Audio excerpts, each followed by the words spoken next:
पैदा कयो मोहम्मद कारणी सचो सरदारा आहे किताबन में राय अहिड़ी पचारा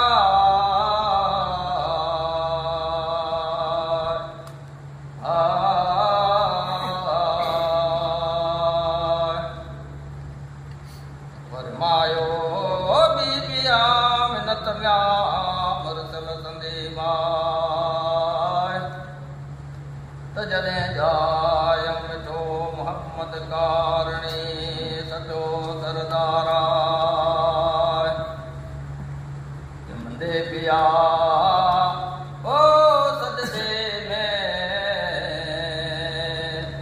ऐ ॾिठुम अखियुनि सां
हेलो मुरसल में रखे मते अरस अज़ीमाय हली करायो से रसैयत के आबन जाए मगर बणी मशरक जे विच में मिड़ी मुशाहिदा ईअं चवंदे ककर किरियो पट ते अखियुनि जे अॻियां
कंडे आया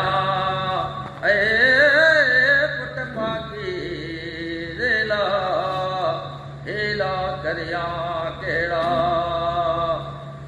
मुखे मोहब कॾहिं मिलंदा ओ सीरे अरमान में हुई बीबी हैरान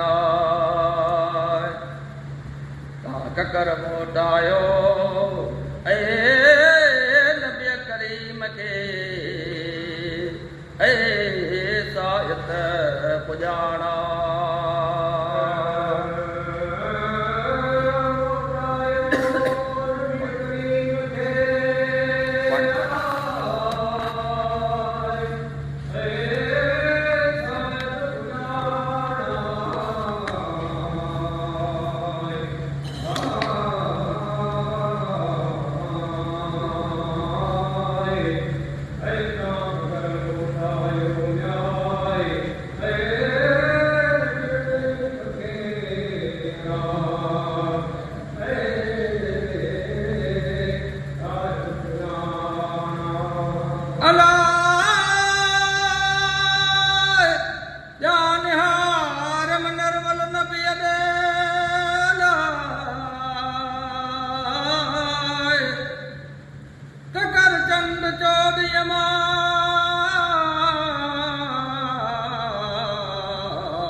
वागणा सुहिणा कामिल जा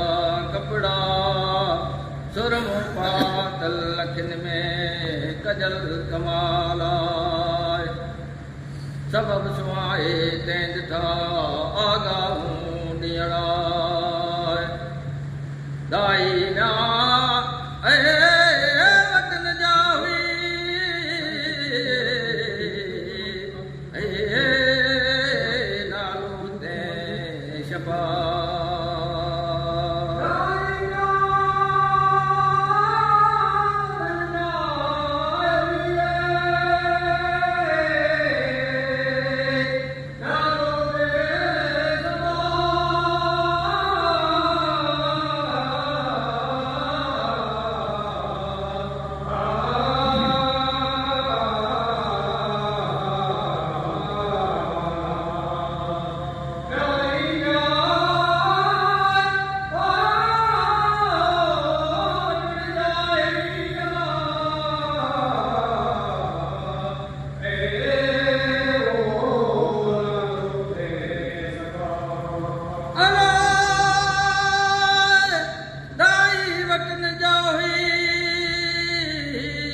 तजले जणाय महतन सां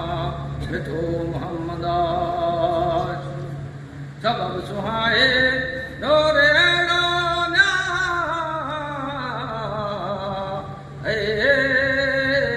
संदो मिठे मोहम्मद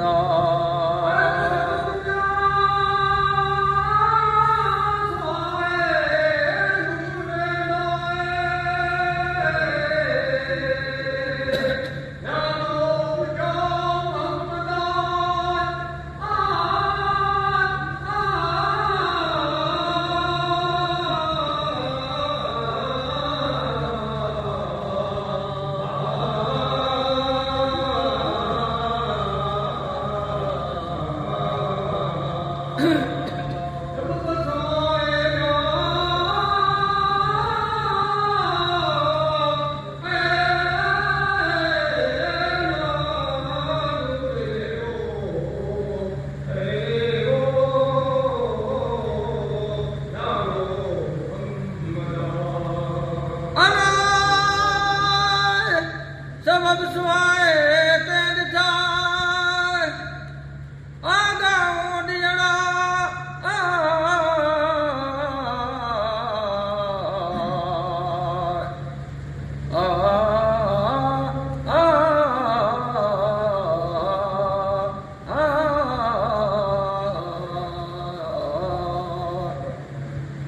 मैल माड़ियूं श्याम जा थिया पराऊं पैदा 40 ॾींहंनि जो पंध हो श्याम मके खां ॿी छपा रिवायत करे रज़ी अल्लाह त जॾहिं जाय वतन सां मिठो मुहम्मद त ॾिनाऊं छिक हिकिड़ी जा पण पुॼाणा तंहिं छिक जे पुठे चयाऊं सुहिणा अल्फाज़ अल्लाहु अकबर कबीरा वल्हम्दुलिल्लाहि हम्द कसीरा सुभान अल्लाहि बुकरतुं वसीला। इहो मुंहिंजो मिठे मुहम्मद जो पहिरियों कलाम आयो म्या आवाज़ खे बजो यरहम कल्ला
पैगंबर पंहिंजा आश में नकी रखे मिठो मुहम्मद जो सलवात हज़रत नबी करीम ते अल्लाहुम्मा सल्लि व सल्लिम अलैहि